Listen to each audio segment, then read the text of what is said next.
праздничные дни государственный флаг, символ победы в Отечественной войне народа Абхазии, установлен по республиканской трассе Псоу-Егры у въезда в село Маркула Ачимчирского района. Масштабный флаг Абхазии, этот проект был запущен в 2009 году совместно с Государственным комитетом по молодежной политике и спорту.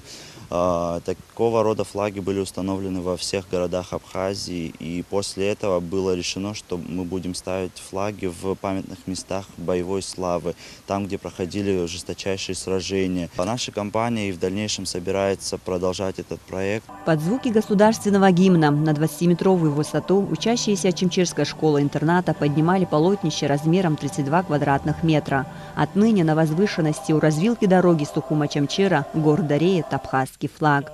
На торжественную церемонию пришли ветераны войны, герои Абхазии Гашек и Шамиль Адзинба, глава администрации села Маркула Андрик Хурхумал, представители компании «Аквафон», а также учащиеся учителя Ачимчирской школы-интерната. Участники мероприятия отмечают важность события прежде всего для подрастающего поколения. Это один из важнейших символов нашего государства.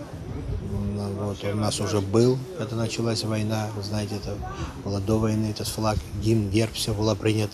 С флагом ребята шли в атаку. Как раз сейчас наши праздничные дни, они, скажем, с тенью печали, потому что многих ребят с нами нет. Тем не менее, это праздник, это победа. Хочу, кстати, пользуясь случаем, всех поздравить, весь народ, ветеранов, боевых моих друзей, всех, кто нас ценит, любит, которые живут не только в Абхазии, но и за пределами, и не только абхазы, кто нас уважает и поддерживает в нашей борьбе, в нашем становлении.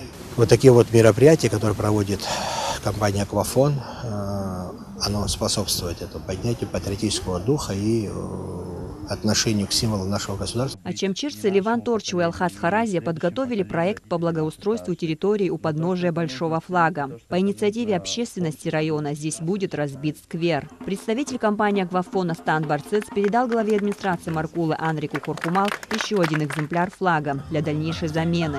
Учащиеся Ачимчирской школы-интерната устроили импровизированный концерт и прочли патриотические стихи. 6 октября, в день освобождения Гагры, государственный флаг Абхазии будет установлен у границы по реке Псоу. Амра Амичбаста Мургошба, Абхазское телевидение.